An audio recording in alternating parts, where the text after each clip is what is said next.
రాబోయే ఎన్నికల్లో వైసీపీని అధికారంలోకి తెచ్చి మరొక మారు వైఎస్ జగన్మోహన్ రెడ్డిని ముఖ్యమంత్రిని చేసుకోవాల్సిన ఆవశ్యకత ఎంతైనా ఉందని రాష్ట్ర ఉప ముఖ్యమంత్రి ఎస్బీ అంజద్ బాషా తెలిపారు. కడప నగరంలోని ఆర్ట్స్ కళాశాల సమీపంలో ఏర్పాటు చేసిన కార్యక్రమంలో కాంగ్రెస్ పార్టీ నుంచి పెద్ద ఎత్తున వైసీపీలో చేరారు. సీనియర్ కాంగ్రెస్ నాయకుడు ఏఐసిసి మెంబర్ బండి జకరయ్య గారు మరి వాళ్ళ దంపతులు బండి మార్తమ్మ మాజీ ఉప మండలాధ్యక్షురాలు ఈరోజు వైఎస్ఆర్ కాంగ్రెస్ పార్టీలో చేరడం నిజంగా చాలా సంతోషకరమైన విషయం.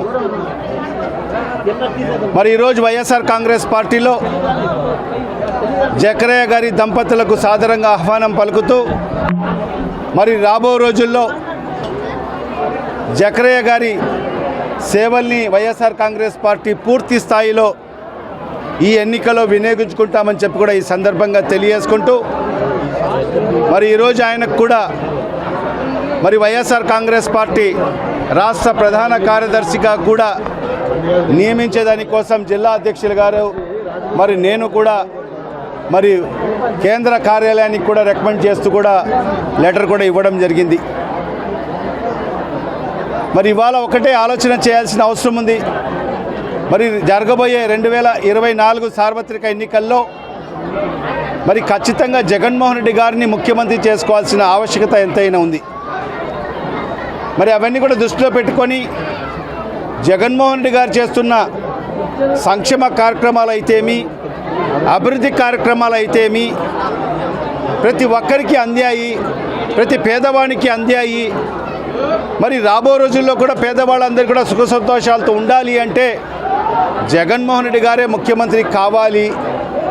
మరి ఈ రాష్ట్రం కూడా అభివృద్ధి పదంలోకి ముందుకు వెళ్ళాలన్నా కూడా జగన్మోహన్ రెడ్డి గారి నాయకత్వం ఎంతో అవసరమని భావించి మరి ఈరోజు బండి జకరయ్య గారి దంపతులు మరి ఈరోజు వైఎస్ఆర్ కాంగ్రెస్ పార్టీలో చేరడం జరిగింది.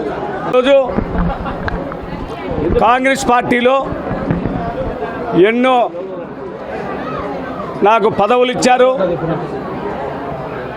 రాష్ట్ర వైస్ ప్రెసిడెంట్గా, ఏఐసిసి నంబర్గా, నంద్యాల పార్లమెంటు ఇన్ఛార్జిగా, జమ్మలమడుగు నియోజకవర్గ ఇన్ఛార్జిగా ఇన్ని పదవులు ఇచ్చినా కూడా నేను ఇవన్నీ లేదు.